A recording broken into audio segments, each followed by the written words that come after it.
Tu vois, je l'ouvre, mais hop, regarde, il est refermé pour qu'on puisse passer à notre deuxième questionnement du jour. On s'est demandé deux.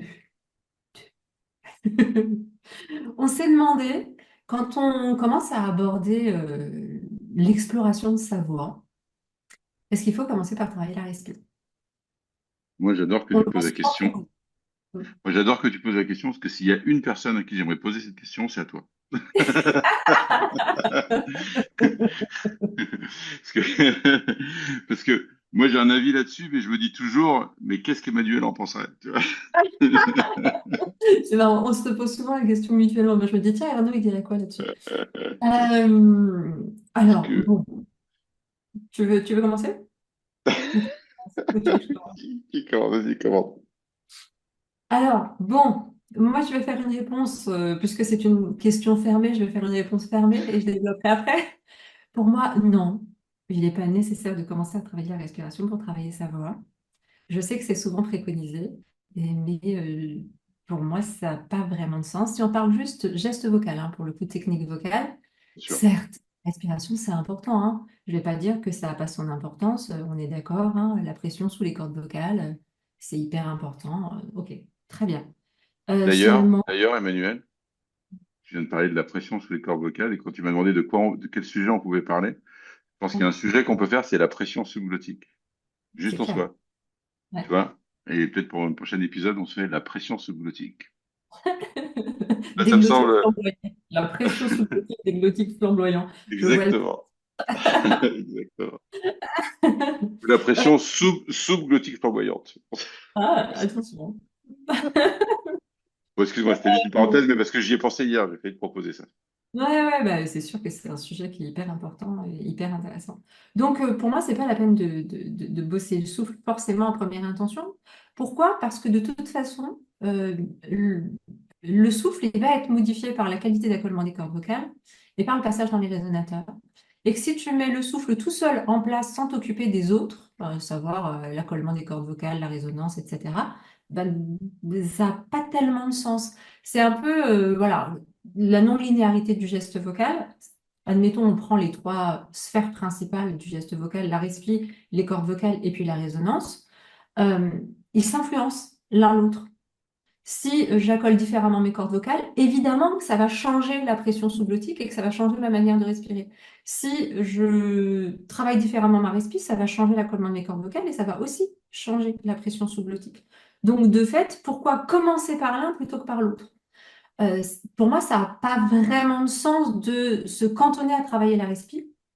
Et puis encore pire, de travailler la respi sans la mettre en relation le plus rapidement possible avec le geste vocal. Genre, on passe 3 semaines, un mois à ne travailler que la respi, la respiration abdominale, le développement des capacités pulmonaires ou que sais-je. Je sais que ça se fait, hein, mais on ne met pas en relation avec la voix. Mais dès qu'on va mettre sur la voix, ça m'est déjà arrivé avec un élève qui avait des capacités respiratoires géniales, mais une fois sur le champ, c'était plus du tout là.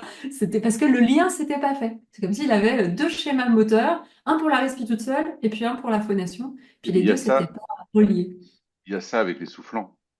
Oui, il y a ça avec les soufflants, Tu vois. complètement. Les soufflants qui développent une colonne d'air immense pour pouvoir faire vibrer au bout de la bouche.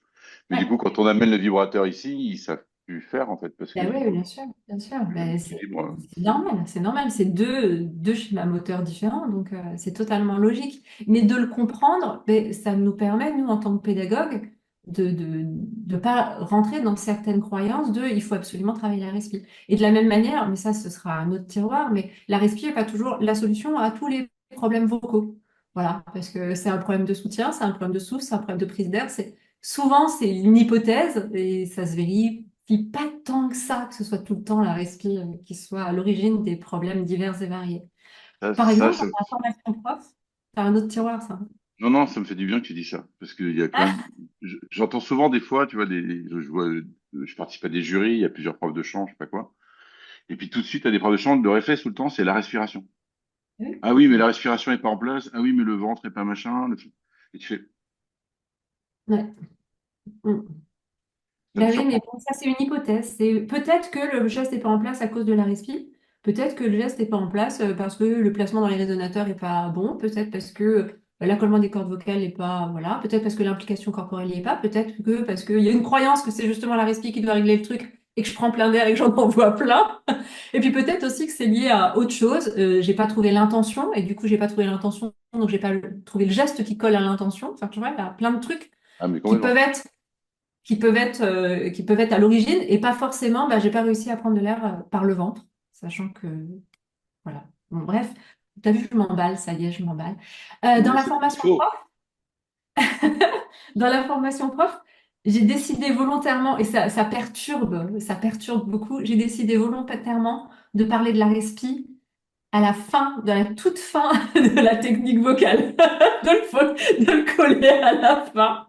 Donc, ils attendent pendant Génial. 8 mois qu'on parle de la respi. Et en plus, comme on a vu avant plein de choses, finalement, cette thématique-là est réglée en quelques heures de formation proportionnellement aux 300-400 heures qu'il y a dans la formation. Je dis pas que c'est pas important, hein. Attention, je dis pas qu'il faut jamais y aller. Je Ah, dis j'ai juste compris. que y aller en premier ou y aller systématiquement, c'est pas forcément la meilleure des stratégies. Tu vois, on n'en a jamais parlé ensemble. Non, c'est vrai. Tu vois. Ouais. Exactement, je signe tout ce que tu as dit. Voilà. Ça Mais, va, t'es- mais par contre, toi, j'étais prudent. Je savais pas trop si tu allais aller comme ça. J'ai vu la prudence. Tu m'as laissé y aller en proms, quoi. Voilà, c'est ça. Parce que j'ai l'impression d'être un peu iconoclaste en fait, tu vois.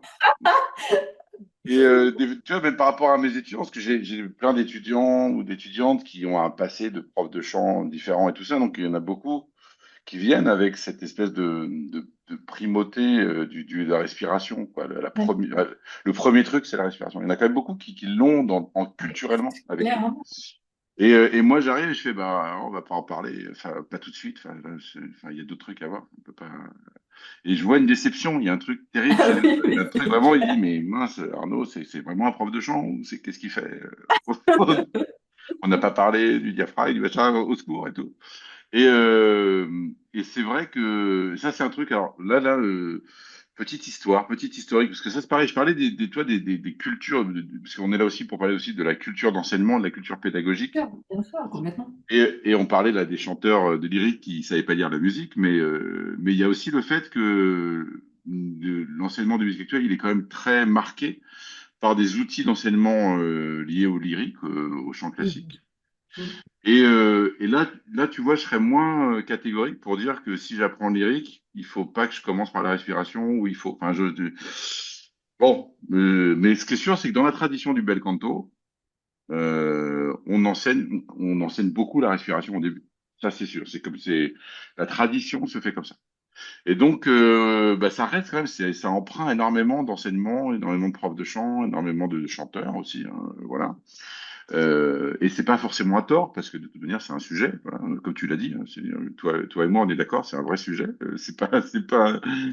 Voilà. La question, c'est vraiment dans l'ordre de priorité, dans quoi je rentre. Et là, pour le coup, j'ai eu un prof de chant lyrique à qui je voudrais rendre hommage aujourd'hui, qui s'appelle Lionel Sarrazin, qui est vraiment un mec incroyable. Et pour le coup, qui passe pas mal pour un iconoclaste. Enfin, à l'époque où je l'ai connu, c'était il y a 20 ans quand même, hein, mais il enseigne toujours, hein. C'est vraiment un mec super. Et justement, c'est un mec super parce que il a osé réfléchir à ce que faisait le larynx, c'est-à-dire à la vibration.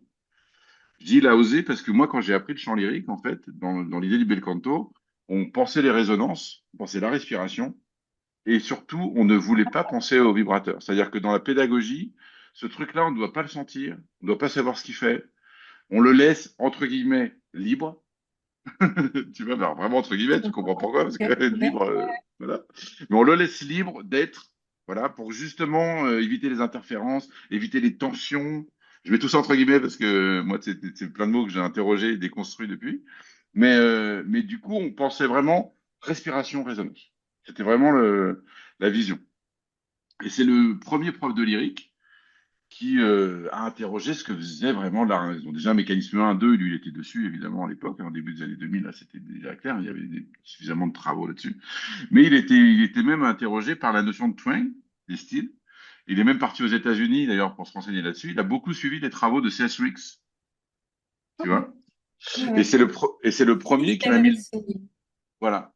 Et c'est le premier qui m'a mis le doigt sur la notion de twang, etc. Alors moi, je donnais avec lui pour faire du chant lyrique, parce que j'en faisais toujours à l'époque, mais j'avais mes groupes de rock, j'enseignais les musiques actuelles, et j'avais pas encore rencontré cette idée de twang.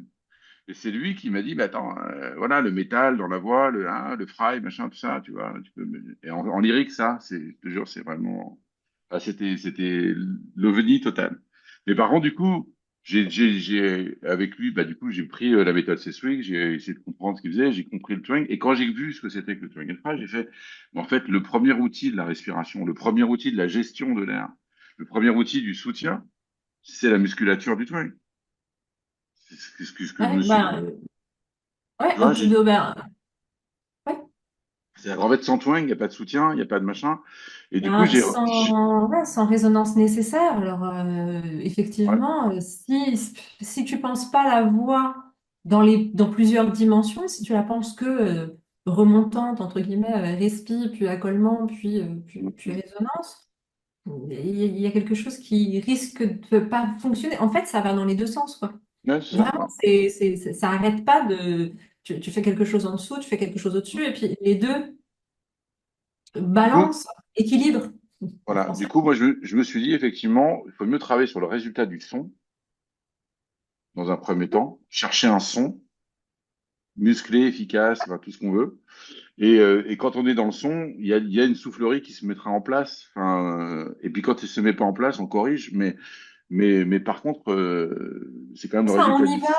on y va Voilà, s'il y a besoin. Donc voilà, voilà, exactement. moi je vais rechercher en priorité un confort et évidemment en lien avec une esthétique recherchée ou une intention expressive recherchée.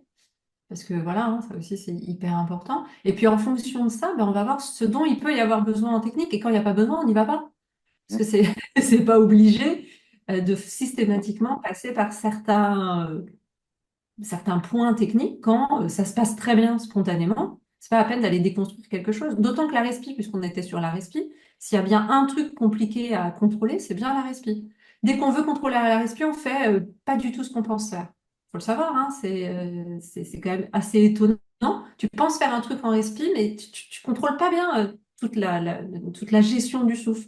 Ça se fait spontanément et automatiquement dans la vraie vie, et finalement, t'es pas habitué à contrôler ces choses-là. Et quand tu essaies de trop contrôler, bah, tu fais même pas ce que tu penses faire. Donc bon, pour moi, c'est un peu contre-productif. En plus, mais ça, on en reparlera peut-être à l'occasion, mais en plus, la manière de travailler la respi quand il y en a besoin, c'est pas forcément en la contrôlant, c'est plus en libérant les possibilités respiratoires du corps et en laissant le corps s'ajuster aux besoins vocaux. Mais ça, c'est un autre débat, c'est un Ça, autre il faut terreau. vraiment qu'on en parle. Ça, j'aimerais vraiment que tu Ah, m'expliques tout ça. ouais, ouais, Ça m'intéresse. Voilà. avec grand plaisir. Mais bon, je peux pas Voilà. ouvrir tout. Si on ouvre tous les tiroirs là Non, non, maintenant, non, mais on on est va là pas pour y ça. Mais arriver. là, on a aussi parlé du touring. Je pense qu'il faudrait qu'on discute aussi de ça. Moi, Ah ça oui, mais m'intéresse d'en surtout, parler non, avec toi aussi, tu vois. il y a beaucoup de choses d'un point de vue, justement, recherche et autres sur le twang. Il y a beaucoup, beaucoup de choses qui se passent. Il y a Fanny, que tu connais, Yado, qui a fait un rapport d'expérience là dans la formation prof sur le twang. Et puis, du coup, on en a pas mal discuté. On organise des geekeries avec les profs, les anciens profs en Hum, formation. Les geekeries du mardi, on appelle ça, ou le mardi. Une fois par mois, on se retrouve en visio, puis on geek. Et hier, la thématique, c'était le twang. Et du coup, on est en train de pas mal de chercher sur le twang en ce ouais. moment. Il y a pas mal de choses, donc voilà, un petit point twang et où on en est des expérimentations sur ce que peut être le twang et comment c'est fait et à quoi ça ressemble acoustiquement parlant et tout. On peut faire un point là-dessus une fois. En tout cas, ça serait bien. Un Moi, autre tiroir, oh là là, les là, un tiroirs autre qu'on a, tiroir. Un autre tiroir. tiroirs, tiroirs. Ce qui est sûr, c'est que, d'ailleurs, faut qu'on note une petite liste en même temps qu'on se parle, pour justement des épisodes futurs. Mais bon, tu vois, dans l'histoire, ce qui est vraiment pour moi a été un choc, justement, quand j'ai découvert ce travail du Fry Twang là, avec Seswix, avec Lionel, là, c'est que avant j'enseignais la respiration en premier, quoi. Ouais, Avant ça. Tu vois. ouais. C'est là où justement c'est cette notion-là de son, de musculature du twang qui m'a qui m'a fait dire bah non, en fait, on va en parler en deuxième temps, en troisième temps, en quatrième temps, en fonction des besoins du développement. Évidemment, quand on va faire des grandes chansons à voix avec des beltings, machin, on va réfléchir à ce que fait le diaphragme et tout ça. À un moment donné, ça va être un peu indispensable. Mais Et voilà, encore. quand Et il y en a encore. besoin. Non, c'est Et ça. encore. C'est ça. Non, mais Quand il c'est y en vrai, a hein. besoin. Je te rejoins parce C'est, en fait, on s'y intéresse à la respi quand il y a besoin de s'y intéresser. c'est ça, ouais. Et quand il Non, n'y a pas besoin de s'y intéresser, ben on s'y intéresse pas tout de suite, en tout cas. Voilà. Après, tu vois, pratiquement, ce qui me semble hyper intéressant, et c'est pour ça que je t'avais parlé de debunk respi, tu sais, puis on s'est dit, faut qu'on recentre un peu, mais c'est vraiment ça, c'est lever certaines croyances sur le fonctionnement physiologique de la respi. Des fois, c'est ça qu'il faut avec nos élèves, puis avec les profs de chant aussi, c'est s'interroger sur ce qu'on pense être vrai. Juste s'interroger. Des fois, c'est ce qu'on pense être vrai, ça a l'air de coller à la réalité. Je dis ça a l'air parce que on est loin de tout savoir et il y a encore plein de recherches et de nouveautés qui vont arriver, qui vont nous questionner sur plein de choses. Mais voilà, ce qu'on pense, par exemple, est-ce qu'il faut prendre beaucoup d'air? Est-ce qu'il faut prendre par le ventre? Est-ce qu'il... Juste questionner, se dire, tiens, j'ai entendu dire ça 100 ouais. fois. Je l'ai cru juste parce que on me l'a dit et la personne qui me l'a dit, ben, j'avais confiance. Mais dans la réalité, est-ce que ça correspond à ce dont j'ai besoin moi? Voilà. Donc, en Non, tout mais cas, ça, les questions sur la respi sont nombreux et hyper intéressants, mais peut-être c'est pas la peine de systématiser le travail respiratoire au tout début d'un apprentissage vocal ou d'une exploration vocale. je pense que ça, c'est vraiment la phrase essentielle. C'est pas Mm. la peine de systématiser au début d'un apprentissage vocal. Vraiment, vraiment. C'est même à questionner. Quand on en est là, faut se dire, est-ce que c'est vraiment le bon truc à faire? Je Ouais. pense. Quand Juste on a de se poser des questions. Ouais. un élève qui débute le chant et qu'on commence à se dire, on va faire de la respiration, faut quand même se mettre un petit voyant. Faut se dire, ah oui, je le fais parce que vraiment, il y a un truc que j'ai identifié. C'est pourquoi je le fais. À quoi ça Ouais, va vraiment servir pour l'élève, qu'est-ce que ça va lui apporter? Pourquoi je l'emmène là-dessus? Est-ce que enfin, est-ce qu'il y a un intérêt pour l'élève? Parce qu'il là, il a dessus, parce qu'il a un vrai besoin, ou est-ce que c'est juste parce qu'il faut faire comme ça et pas autrement? C'est là la ouais, question. tout à fait. Non, je suis vraiment d'accord avec ça. On passe sur la troisième, parce que je vois le temps qui file. On passe sur notre troisième questionnement du jour.